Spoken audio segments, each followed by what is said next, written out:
அன்பு நண்பர்களே, அனைவருக்கும் அன்னை சமையல் உமாவின் அன்பான வணக்கங்கள். இன்னைக்கு அன்னை சமையலில் பார்க்க போகிறது தக்காளி சாதம். குக்கரில் எப்படி ஈஸியாக பண்ணுறதுன்றதை பார்க்கலாங்க. கடாயில் தேவையான அளவு எண்ணெய், கொஞ்சமாக நெய் சேர்த்துக்கலாம். 2 பட்டை,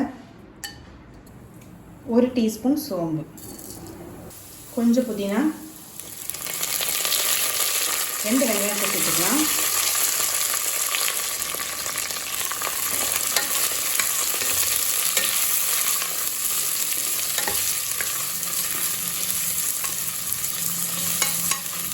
ஒரு டீஸ்பூன் இஞ்சி பூண்டு விழுது,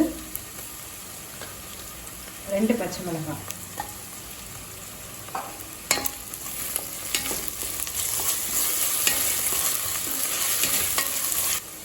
கால் டீஸ்பூன் மஞ்சள் தூள்,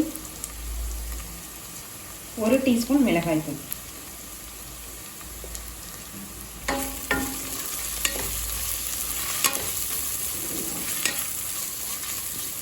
இதில் தனியாத்தூள் சேர்க்க வேணாங்க.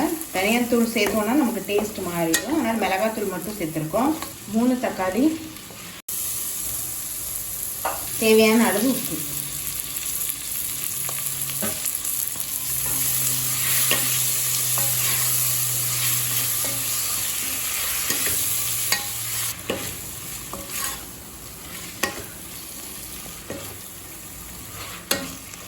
இது கூடவே 1/4 கப் பட்டாணி சேர்த்துக்கலாங்க.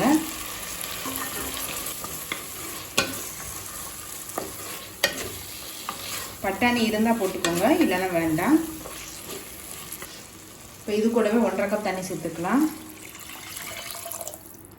இப்போ அடுத்தது 1 கப் அரிசி சேர்த்துக்கலாங்க. நான் பாஸ்மதி அரிசி யூஸ் பண்ணுறேன். நீங்கள் விருப்பப்பட்டீங்கன்னா எந்த அரிசியில் கூட பண்ணலாம்.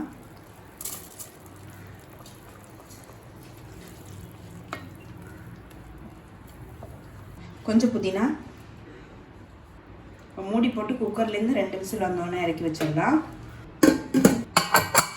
இப்போ குக்கர்லேருந்து 2 விசில் வந்துருச்சு. கொஞ்சம் கொத்தமல்லி சேர்த்துக்கலாம். கொஞ்சம் நெய், மெதுவாக கலந்துக்கலாங்க.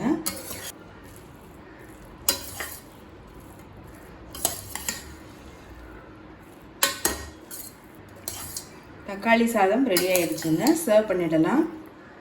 சுவையான தக்காளி சாதம் ரெடி ஆகிடுச்சு. ரெசிபியை ட்ரை பண்ணி பாருங்கள். கண்டிப்பாக உங்களுக்கே பிடிக்கும். ரெசிபி பிடிச்சிருந்ததுன்னா வீடியோவை லைக் பண்ணுங்கள், கமெண்ட் பண்ணுங்கள், ஷேர் பண்ணுங்கள். இது வரைக்கும் அன்னை சமையல் சேனலை சப்ஸ்கிரைப் பண்ணாதவங்க மறக்காமல் சப்ஸ்கிரைப் பண்ணுங்கள். தேங்க்யூ.